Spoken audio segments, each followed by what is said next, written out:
ഉറുമ്പുകളുടെ കൂട്ടിൽ ധാരാളം അറകളുണ്ടാവും. താമസിക്കുവാനും മുട്ടയിടുവാനും കുട്ടികളെ വളർത്തുവാനും എന്തിന് മഴ വരുമ്പോൾ സേഫായി ഒളിച്ചിരിക്കുവാനും എല്ലാം വെവ്വേറെ അറകളുണ്ട്.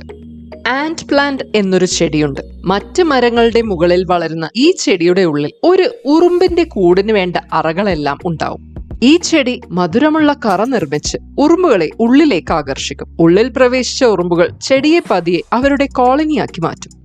ഈ അറകൾക്ക് ഒരു പ്രത്യേകതയുണ്ട്. ഇവയുടെ ഇടയിലുള്ള ഭിത്തി വളരെ ബലം കുറഞ്ഞവയായിരിക്കും. ഒരറയുടേത് മാത്രം ഒഴിച്ച് ഉറുമ്പുകൾ ഭക്ഷണം ശേഖരിച്ചു വെക്കുവാൻ നല്ല ഉറപ്പുള്ള അറ തന്നെ തിരഞ്ഞെടുക്കും. അങ്ങനെ ഉറുമ്പുകൾ ഭക്ഷണം കഴിച്ച ശേഷം ബാക്കി വരുന്ന അവശിഷ്ടത്തിന്റെ മുകളിൽ ഒരു നാര് വന്ന് മൂടും.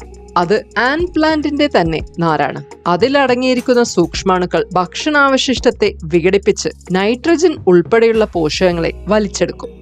മരത്തിന്റെ മുകളിൽ വളരുന്ന ഈ ചെടിക്ക് മണ്ണിൽ നിന്ന് പോഷകം വലിച്ചെടുക്കുവാൻ കഴിയില്ല. പകരം ഉറുമ്പുകളെ ആകർഷിച്ച് അവരുടെ ഭക്ഷണത്തെ കൃത്യമായി ഒരു അറയിൽ എത്തിച്ച് അവിടെ വെച്ച് പോഷകങ്ങളെ വലിച്ചെടുക്കുകയാണ് ചെയ്യുക.